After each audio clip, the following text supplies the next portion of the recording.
Masechet Nida résumé du Daf Samech Aleph. La Gemara, le Daf commence par une Mishnah. Une Mishnah qui dit 3 femmes qui dormaient dans un lit, ensemble, et il y a une tache de sang qui a été trouvée sous la femme du milieu, elles sont toutes les 3 tméot. Mais si le sang a été trouvé sous une femme d'un côté ou de l'autre, alors les 2 dernières sont tméot, mais celle qui est plus loin, elle est théora.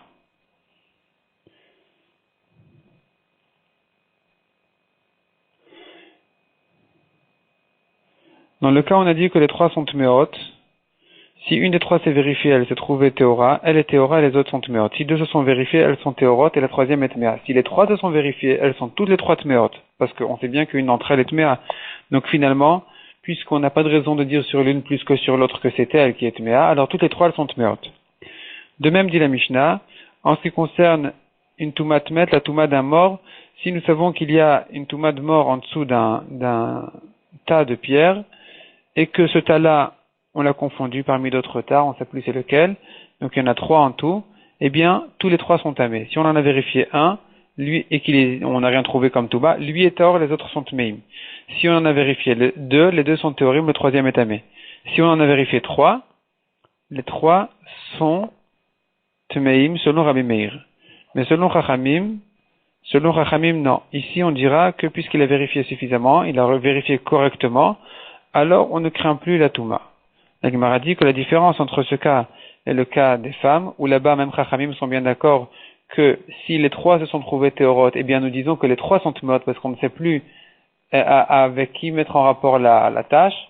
La différence elle est qu'en ce qui concerne la Touma des femmes, on sait bien qu'il y a ici une tâche, ça vient bien d'une d'entre elles. Tandis que la Touma du mort, je dis peut-être qu'il y a un corbeau qui est venu, qui a pris la chair du mort, et donc, finalement, si on n'a pas trouvé de Touma, eh bien, on pourrait supposer effectivement que tout est taor. La Gemara précise que ce qu'on a vu que toutes les 3 femmes sont tméot.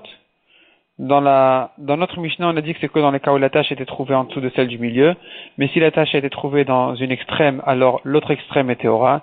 Tandis que dans la Mishnah précédente, on n'avait pas dit comme ça, on avait dit que toutes les 3 sont tméot dans tous les cas. Parce que la Mishnah précédente parle d'un cas où les 3 femmes sont vraiment très proches l'une de l'autre, elles sont collées l'une avec l'autre.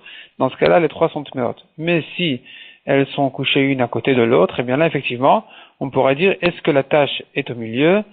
Si oui, les 3 sont tméot. Sinon, eh bien, il y aura une toujours qui est de l'autre côté, qui est à l'autre extrême, qui sera théora.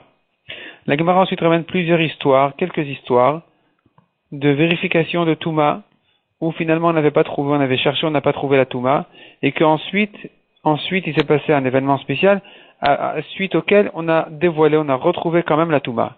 Et donc Rabbi Meir, il veut renforcer ces paroles de ces histoires-là en prouvant que, même si on a bien cherché, on a bien vérifié, et qu'on n'a pas trouvé, c'est pas la preuve que la Touma n'est pas là. Elle se cache peut-être quelque part quand même. Mais la Gemara ramène que les Chachamim repoussent la preuve de Rabbi Meir en disant, c'est pas la preuve, là-bas peut-être que ça n'a pas été vérifié correctement. Si quelqu'un vérifie correctement, eh bien effectivement on dira que il peut supposer que la Touma est partie, elle n'est plus là. Encore une histoire, que la Gemara ramène qu'on avait perdu dans un certain terrain l'endroit exact précis de la Touma, et il y avait tout un système comment faciliter la recherche. La Gemara dit, on mettait de l'eau on trempait des draps dans de l'eau, et la terre dure qui n'a jamais été travaillée, donc dans laquelle on n'a rien à craindre, la Touma n'est certainement pas là, c'est une terre qui n'absorbe pas l'eau. La terre qui est devenue humide, c'est la preuve qu'elle a déjà été travaillée, c'est là-bas qu'il faut rechercher la Touma. De cette manière-là, ils ont pu repérer la Touma. La Gemara ensuite en vient de là à l'histoire de Gedalia, qui n'a pas craint le Lachon Hara alors qu'il aurait dû le craindre. Le Lachon Hara sur Ishmael, Ben Netanya qui voulait le tuer. Et la Gemara, on arrive ici à la halakha qui dit, un homme ne doit pas croire le Lachon Hara, mais il doit le craindre. Il doit quand même le craindre.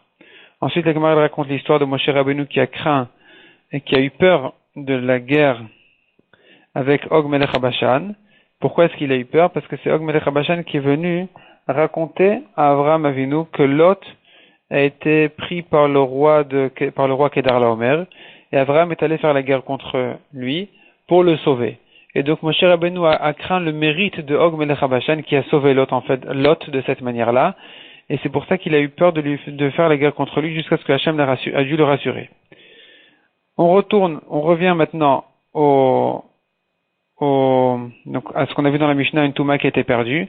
La Gemara, de là, on arrive à l'histoire donc d'un vêtement dans lequel a été perdu là-bas une tache, on ne sait plus où elle est. On le nettoie avec les 7 produits de la Mishnah qu'on verra dans le daf suivant. Il y a 7 produits qui font passer les taches, et ensuite ça s'est annulé. Rabbi Shimon ben Elazar dit, non, il faut bien vérifier le vêtement, coin par coin, quartier par quartier, et jusqu'à ce qu'on certifie qu'on ne trouve pas la Touma. Après, si on l'a pas trouvé, c'est bon, il n'y a plus besoin même de le nettoyer. De même, un vêtement dans lequel a été perdu une autre Touma, un écoulement, il y a toutes sortes de manières de vérifier pour retrouver la Touma. Passons maintenant au kilaim, au sha'atnez, un mélange de lin et de laine dans un vêtement. Un vêtement qui est interdit en tant que kilaim, mélange de lin et laine, on n'a pas le droit de le vendre à un goy, on n'a pas le droit de s'en servir même pour l'âne, mais par contre il peut habiller un mort de ce vêtement-là, un homme mort. Et là la Gemara de là, elle en arrive à la marloquette, est-ce qu'on peut enterrer même le mort avec, ou bien on craint que quand il va revivre à Triat Hametim, finalement il sera peut-être hayav de mitzvot, et qu'il va se retrouver avec un vêtement interdit. Est-ce qu'on craint ce problème ou on ne craint pas ce problème? On dit que non, on peut l'enterrer avec parce que les morts sont complètement dispensés de toutes les mitzvot.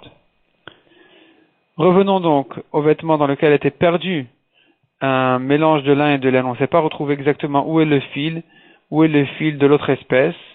Comment le repérer?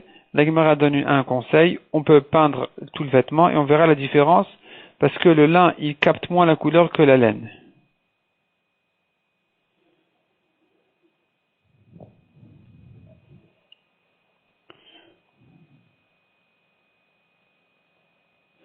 Celui qui avait un vêtement de sha'atnez, donc de mélange de lin et de laine, et qui a retiré, il a retiré le lin dans le vêtement de laine, et il ne sait pas si c'est sorti complètement ou pas, peut-être qu'il en est resté un petit peu dans le vêtement. Alors la Gemara dit c'est permis, parce que tout ce issour-là n'est que midera banane, parce que minatorel, il faut que le mélange soit depuis le début, que ce soit peigné ensemble, filé ensemble, tissé ensemble. Mais si le fil est rentré ensuite dans le vêtement de laine, ce n'est interdit que midera banane, et pour ça il est suffisant d'essayer de le retirer au maximum, et après s'il est dans un safek, il est tout entier sorti ou pas, dans ce cas-là, ce sera déjà permis. Ensuite, la Gemara termine par une halakha qui dit un vêtement de couleur n'a pas de touma de taches. La touma de ktamim, des taches, ne vient que sur un vêtement blanc. Si le vêtement il a une autre couleur, eh bien, il y aura plus de touma de taches. Et au contraire, les chachamim ont permis aux femmes, alors qu'ils voulaient interdire aux femmes de se vêtir de vêtements de couleur, suite à une guerre qui s'est passée, à un grand malheur que les Bnei Israël ont connu au courant de l'histoire.